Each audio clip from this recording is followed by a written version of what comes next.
What's a great question to ask on a first date to highlight red flags?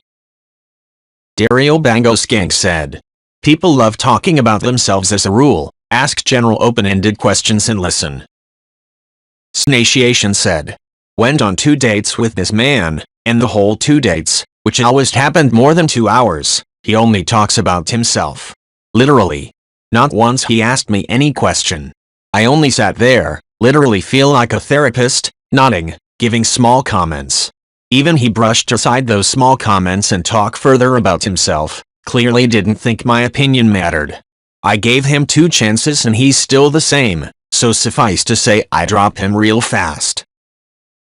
Snatiation said, I've been single for almost all of my life. I'm still in early 20s though, and my mom who are worried about my love life told me to be more open, take chances, don't easily turn away guys.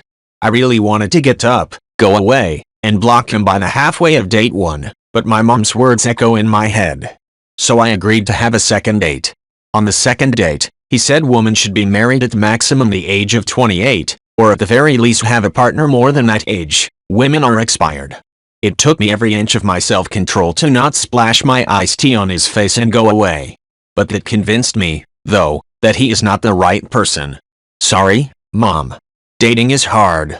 Perhaps I'll be the fun end instead of giving you a grandchild. Caspery13 said, I'm pretty sure my body language gives off tweaker vibes. Not a drug user, have never used drugs, but I constantly fidget, cannot sit still. I rock back and forth, sway side to side, and basically do a weird little 2-step anytime I have to wait in line for something. I pace. I fidget with anything I can get my hands on. Clicky pens, click click click. Small item that opens and closes? I'll keep opening it and closing it. If I'm sitting, I'm bouncing one, sometimes both, legs. I also sometimes do this while standing. I cannot sit still. Sometimes I bounce my leg while lying in bed at night. It's pretty ridiculous. I'm often not aware I'm doing it until I notice people giving me funny looks. So, yeah. All that to say I often worry about how people perceive me when they see me not being able to be still. Ravensqueak said. Or even just things that are general deal breakers. While sexual assault and violent tendencies are definitely way the fuck at the top of the list, questions like so how do you feel about cats, dogs, pets? Are perfectly valid questions that would highlight potential incompatibilities. There are some questions better posed face-to-face that aren't as significant as others but that are prudent to ask face-to-face so that you might accurately gauge their responses. It's hard to get this all through texts or phone calls. Having a list of questions to weave casually into conversation isn't necessarily detrimental to a first date if you can do so without sounding like an interrogator. Adventure Engineer said. Just remember Ford. Family. Relate the subject to a family member to gain trust and gather information about home life. Occupation. Figure out what line of work they do, what's the details of that job, how long they've worked there, how they got the job, their education status, etc. Recreation. What do they do for fun? What kinds of things do they spend their money on? Gauge their level of adventurous. Challenge them. Dreams. This is a very intimate topic and you must go about it carefully. What is their passion? What do they want to do? If they're not 100% open, it's not that they're dry, you just may not have their trust yet. Mile 978 said. Anything related to independency, for example. What are your views of your partner taking vacations with friends? Working a lot? To achieve their goal, whether is money-wise or career-wise. Going out with friends. Wearing certain clothes. If you are into wearing tight clothing or short clothing and you feel the most beautiful and confident in, this is a question you must definitely ask. Having friends who are the opposite gender? You don't want a narcissist control freak, so questions like this can save your time. Jinja Jess said. Say no to something they suggest? Anything small. How they react to a small no can tell you a lot. Big kerfuffle because you don't want to go to that restaurant, or drink that wine? Imagine their reaction to you saying no to something bigger if the relationship goes that way. Best, healthiest relationships I've had have been with people who've respected the no well, asked open-ended, well, what do you want instead? Former Lady King said. I don't think it's quite the same. While your question is more direct, it can also come across as invasive to someone you were just beginning to get to know. Asking if they like their parents can only really be answered with a yes, no, and an explanation. The above poster's question is a little more vague and open-ended. So a person can answer in kind, and give an honest answer without having to go into detail too personal for a first date. It just comes off as a less aggressive question, I guess. Former Lady King said, I believe you, the internet is a weird place. I was more commenting on why your question got a strong reaction, where this one is pretty easily accepted. A direct yes or no can unintentionally give the impression that there is a wrong answer, where open-ended questions leave room for both honesty and privacy. Even thought the two of you are basically asking the same thing. Your question got spicy because of the presumed wrong answer. I think many people would agree that among unstable people, you are likely to have a high volume of people who dislike their parents. However, the same is not true when looking at the inverse. I do believe understanding why a person does, or does not get along with their family can be quite telling, but I also understand why people reacted badly to the implication that a reasonable person couldn't dislike their parents. Queefing the night away said, yeah, all of the people blithely recommending these parent-related questions don't seem to have any awareness of what lots of children go through. I was sexually abused by my father. Lots of friends were abused in various ways by their parents, and none of us want to have to figure out how to get out of that discussion on a first date. Parental trauma is very common. I would never subject someone to that line of questioning when I have no idea if it's an emotional minefield for them or not. Corcovaran said, not really. Dad wasn't around and Mom let a very bad time childhood happen before not caring about things that affect me these days. I can't see that changing in the immediate future, but maybe she'll come around and actually take an interest at some point. I get that I'm an outlier, but it isn't like the question serves its purpose if I just answer no.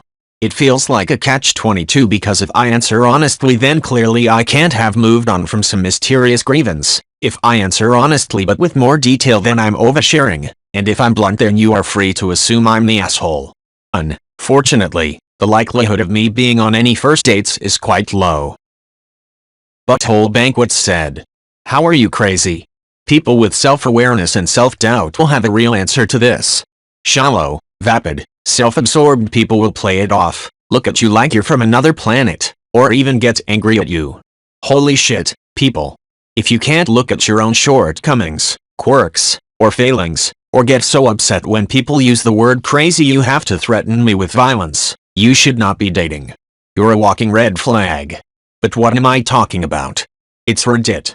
You sexless wonders wouldn't know lightheartedness and mirth if they told you they wanted to have sex with you in a threesome of sexy sex. Shadow 938 said, I don't like dogs, not because I'm heartless, but because of a childhood trauma. When I was 5, I was attacked by a giant vicious dog. The dog bit me in the leg and it left me traumatized. I don't hate dogs but I'm just afraid of them. Whenever someone asks me if I like dogs I have to explain the horrible encounter I've had as a child. Judging people because of their perspective on dogs is unfair for people who are allergic to dogs or have a trauma to dogs, like me. Overquoted said, name your fiercest regret. I feel like this tells you a lot about a person. If their regret is something like, I didn't finish my degree, then usually how they express regret will tell you how they handle disappointment, failure, etc. If it's a different kind of regret, it may show you that they learn from mistakes, or not. And I think it's also a way of seeing how honest someone is. Or it may show you that they're self-involved and shallow. By a certain age, most of us have at least one deeply held regret.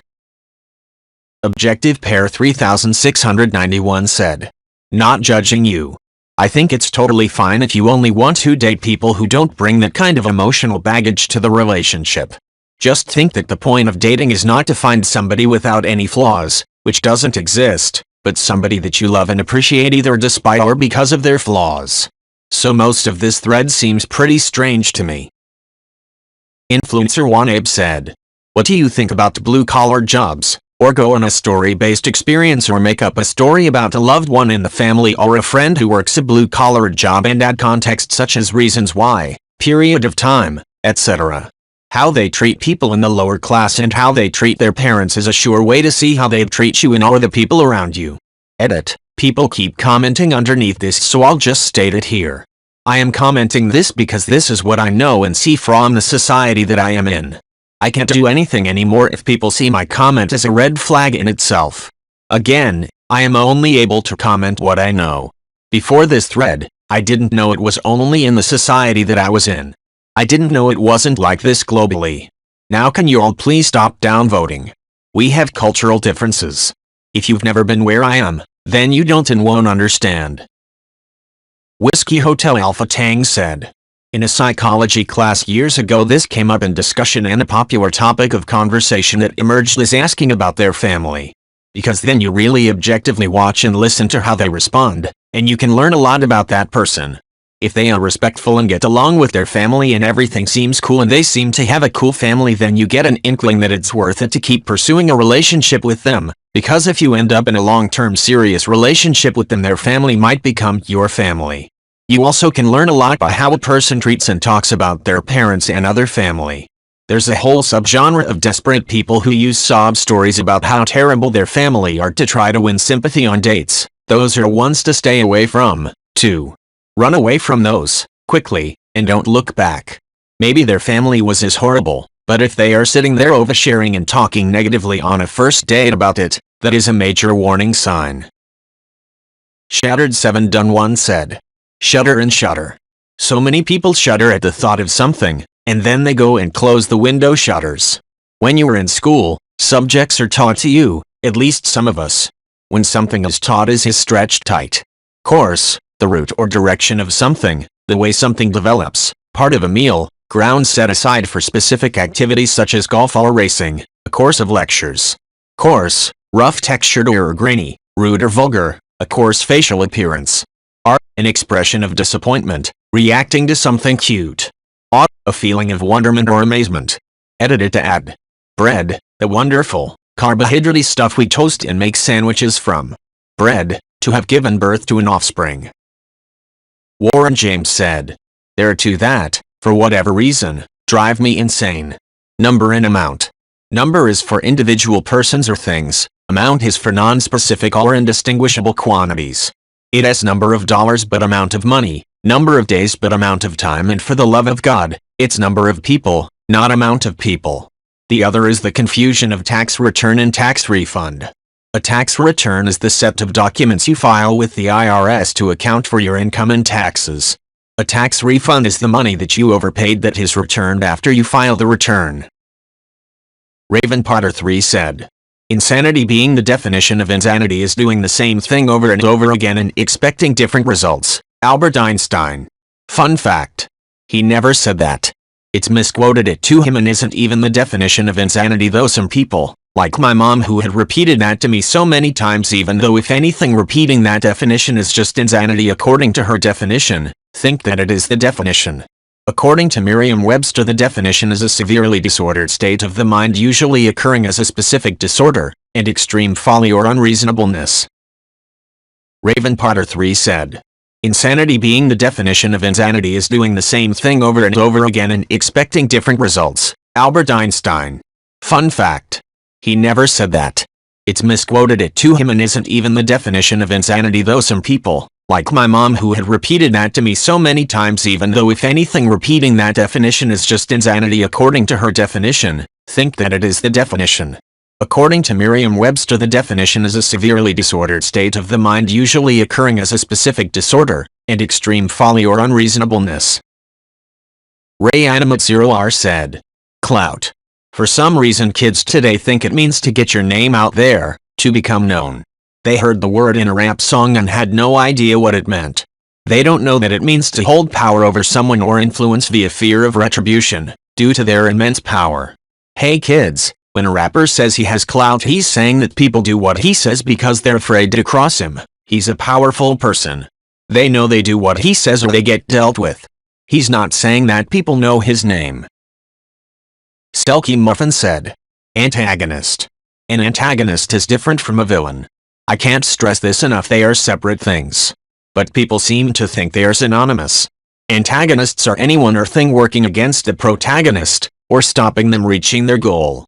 Meaning even the protagonist could be the antagonist. It has nothing to do with the morality of the character. For heck's sake, your main character could be a villain fighting a superhero, and the superhero would be the antagonist. Villains are evil. They are bad and do bad things. They can be the protagonist or the antagonist. Because of this whole thing, you then get people who use the words interchangeably and people who make those dumb. So-and-so was low-key kinda right, or X shouldn't have been a villain because Y. Just because a character is an antagonist doesn't make them a villain and doesn't make them bad. Please people understand this. RayAnimate0R said. Peruse. Peruse, show IPA.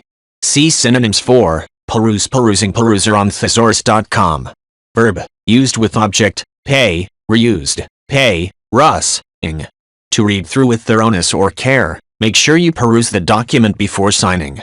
2. To scan or browse. Sometimes I peruse the magazines near the cash register while waiting to check out. Visitors will be able to peruse artworks by young people across the state. 3. To read. If romantic plots interest you, consider perusing your latest novel. 4. To survey or examine in detail. We had the opportunity to hear both sides and peruse the evidence. https://www.dictionary.com/browse/peruse. RayAnimate0R said. Having little or no practical relevance, typically because the subject is too uncertain to allow a decision. Most people I've seen use it correctly to identify an irrelevant point not worthy of discussion, being irrelevant to the discussion already taking place and all.